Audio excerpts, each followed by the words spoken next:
Galing umaga, ngayon po ay araw ng Lunes, December 25, 2023, update po muli sa lagay ng panahon. Ayon sa Pag-asa, Northeast monsoon ang nakakaapekto sa Northern at Central Luzon. Wala naman pong bagyo o low pressure area na minomonitor sa loob ng ating PAR na maaaring makaapekto sa ating bansa.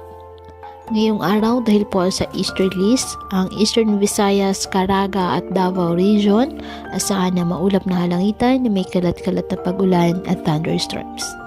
Ang Cagayan Valley, Cordillera Administrative Region, Aurora at Quezon asahan din ang maulap na halangitan na may mga pag-ulan dahil po sa northeast monsoon.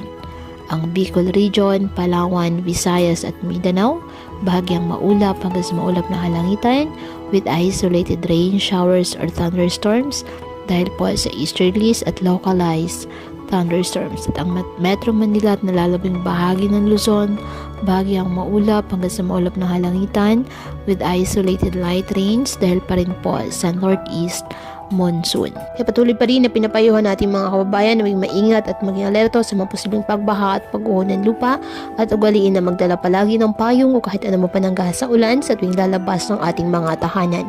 At yan po muna ang update sa lagay ng panahon ngayong araw. Muli patuloy po tayo na mag-ingat at palaging tandaan, God loves you. Stay safe and God bless.